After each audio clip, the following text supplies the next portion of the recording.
जय माता दी।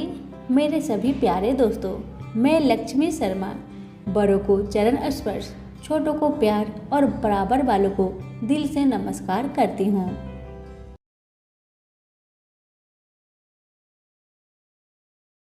प्रेम से बोलिए लक्ष्मी नारायण की जय हो। आज मैं आप सभी को आठों बारों की कहानी सुनाने जा रही हूँ, जिसे बैसाख मास में नित्य नियम से सुना जाए तो कहते हैं कि सभी मनोकामना जल्दी पूरी होती है। कथा को पूरा सुनिए, अगर अच्छी लगे तो दूसरों को भी शेयर करें। अब सुनिए कथा। किसी गांव में एक माँ बेटा रहते थे और बहू भी साथ रहती थी। एक दिन सुबह माँ गंगा स्नान के लिए जा रही थी तो बहू से कह गई कि मेरे बेटे को सुबह रोटी दे देना। उसने कहा ठीक है, मैं दे दूंगी। सुबह बेटा उठा तो बोला कि माँ मुझे रोटी दो। यह सुन उसकी पत्नी आई और बोली कि ना तो तुम्हारी माँ यहाँ है और ना ही रोटी।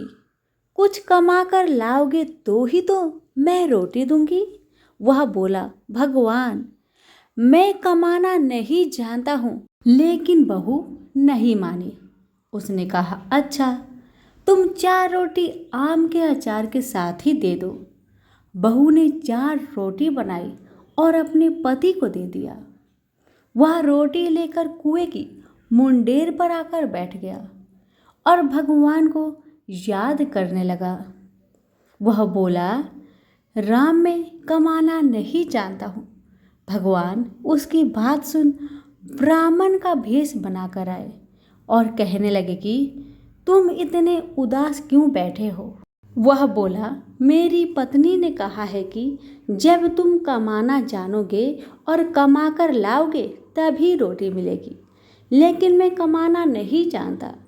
तब भगवान बोले कि मैं भी कमाना नहीं जानता, लेकिन मैं आठों बारों के नाम जानता हूँ। इससे तुम्हारे घर में अटूट भंडार भर जाएंगे। भगवान बोले कि तुम चावल के दाने ले लेना और पानी की घंटी लेना। जो बर्तन ढके हुए हैं उसका मुख खोल देना। जो घर के बर्तन उल्टे पड़े हैं उन्हें सीधा कर देना। भगवान के रूप में ब्राह्मण ने कथा कही और उसने सुनी। रविवार, सोमवार, मंगलवार, बुधवार, बृहस्पतिवार, शुक्रवार, शनिवार, आठों बारों का आसरा, भरियो पीहर सासरा। इसके बाद में उसके घर में अटूट भंडार होते चले गए। घर पहुंचा तो उसकी पत्नी ने पूछा कि क्या लाए हो। उसने कहा कि मैं आठों बारों का नाम लाया हूँ। पत्नी ने सोचा चलो कुछ तो लाया है। पति फिर बोला कि चावल के दाने और पानी की घंटी ला। जो औधे मुंह पड़े हैं उन्हें सीधा कर दे। जो ढके हैं उनका मुख खोल दे। पति ने कही, पत्नी ने सुनी। रविवार, सोमवार, मंगलवार, बुधवार, बृहस्पतिवार, शुक्रवार, शनिवार, आठों बारों का आसरा, भरियो पीहर सासरा और अटूट भंडार होते चले गए। उसने अपनी पत्नी से एक दिन कहा कि मैं बेटी से मिलने जा रहा हूँ। फटे से कपड़े पहन बेटी के यहाँ गया तो बच्चे बोले कि नाना आए हैं। नाना आए हैं। बेटी बोली कि नाना क्यों आए हैं। 2 दिन की मुफ्त रोटियां तोड़ने आए हैं। बेचारा सोचने लगा कि गरीबी सब कहला देती है। मुख से पिता ने बेटी से कहा, बेटी मेरी आठों बार की कहानी सुन ले। उसने जवाब दिया कि पिताजी मेरा जूठा है, और पिता भूखा ही सो गया। अगले दिन बेटी को पिता पर तरस आता है तो कहती है कि पिताजी आप अपनी कहानी सुनाओ। पिता बोला कि चावल के दाने ला, पानी की घंटे ला। जो औधे मुंह पड़े हैं उन्हें सीधा कर दे। जो ढके हैं उनका मुख खोल दे। पिता ने कही, बेटी ने सुनी।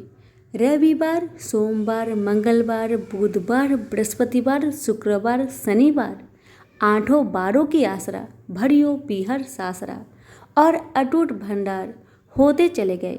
और बेटी टोकरे भर भर कर गांव में बांटने लगी। बेटी की पड़ोसन ने जब कहा कि तुम तो कहती थी कि तुम्हारा बाप कुछ नहीं लाया है, तो ये इतना सामान जो तुम बांट रही हो ये कहाँ से आया है, बताओ। बेटी ने जवाब दिया कि मेरे पिता तो खाली हाथ ही आए थे, ये तो आठों बारों की कहानी का फल है। पड़ोसन बोली कि अपने पिता को कहो कि वह हमें भी आठों बार की कहानी सुना दे।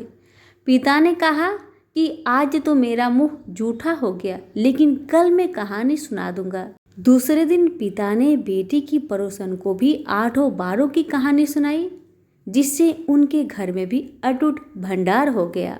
जैसे भगवान के भेष में ब्राह्मण की आठों बारों की कहानी से सबके भंडार भर गए, उसी तरह से कहानी कहने वाले और सुनने वाले के भी भंडार भर जाए। तो प्रेम से बोले आठों बारों की देव की जय हो। कथा अच्छी लगे तो लाइक शेयर करना ना भूले। धन्यवाद।